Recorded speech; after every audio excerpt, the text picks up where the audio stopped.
next thing we're going to work on is partner and group activities.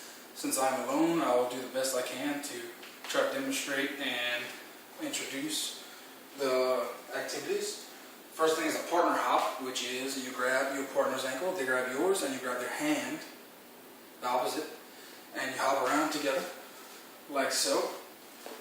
And you just go in a full circle until you get back to your home position. The next is the partner twister. You hold your partner's hand like you're shaking their hand. And so after that you grab their hand and you put your whole leg over their body, like so. And then you go back around like this. And then they do the same to you. Put their leg over and then put their other leg. And you finish in a shaking hand position. Now the next thing is a partner pull-up. You sit down, you put your partner's feet touching yours, and you hold their hand, and you try to pick each other up. So, it'll look kind of like this. You pull them up, and as they pull up, they'll pull you, and then you come. So that's the partner pull-up. Next thing is the back-to-back get-up. So, I'll use the wall with my partner. So, as you sit down, you want to help your partner and walk yourself up, and that's the partner get-up, the back-to-back get-up. Now the next thing is a leapfrog.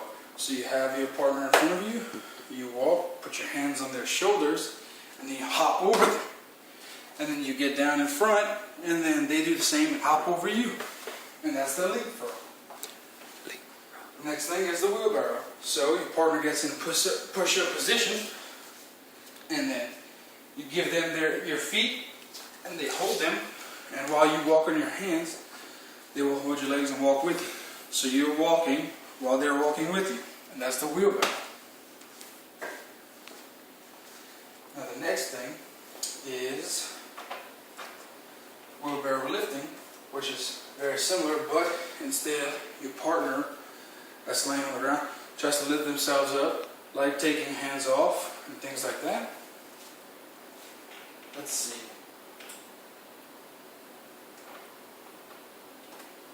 Now next we have the camel lift and walk. You start off in the wheelbarrow position, and the wheelbarrow raises as high as it can go. So while your partner is in push-up position, they're going to push themselves as high as they can to where they're almost parallel with their legs, and then you walk, and that's the camel position. And it's similar to a wheelbarrow, but you're just the height of a camel. And then next you want to dump the wheelbarrow. So get in the wheelbarrow position, and then next, as your partner does a push-up, you want to pick their legs up without trying to make them fall over or hurt themselves. So they're going to come close to the ground, and you're going to pick their legs up to where they're almost doing a handstand. But make sure you keep control of them at all times, because you don't want to hurt them or yourself.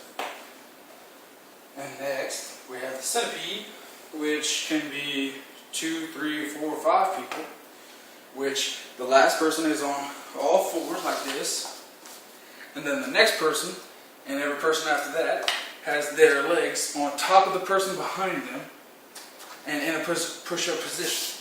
So the last person looks like this, but everyone else looks like this on their partner's back, and everyone after that. And if you want, you could try to all coordinate yourself and walk like a centipede. Let's see.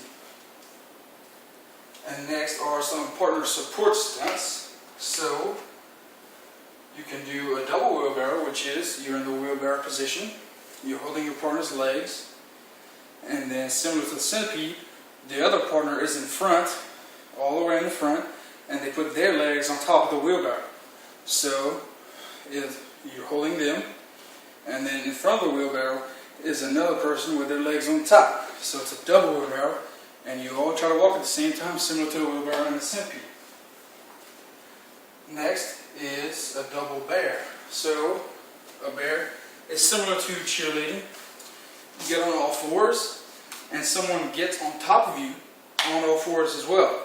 So they want to put their knees on your hips and put their hands on your shoulders. So you're in the exact same position, one on top of the other. And that's a double bear. So next, what you want to do is a double table, which is you in a crab walk position, like so. And similar to the double bear, the person is also on top of you. So they want to put their hands on your shoulders and their feet on your knees. So they're looking exactly like this on top of you. And that's the table. Now the statue is similar to the table, but when the partner on the bottom is on this position, the partner on top has their feet standing right here on the person at the bottom. So you want to keep as much balance and stability as possible to where your statue doesn't fall over. And that's the statue. Next we have the lighthouse, which the bottom partner is on all fours again, and your partner has their feet on your hips pointing forward, and their arms are going to be out like this, and they can turn like a lighthouse. So remember, your partner wants to keep edge shoulders, that way you don't tip or fall over, and make sure your partner has good stability on your back and your lower back. Make sure you don't hurt yourself or your partner. And the last one we have is the hip shoulder stand. So again, the bottom partner wants to get in this position, and the top partner puts one leg on the lower back and one on the upper back. And make sure you do not put your foot on their neck, because it could hurt them. So the other person wants to stand on their back evenly, like so, and put their hands out like this. And that is the hip shoulder stand. And those are developmental 1 and 2 level activities.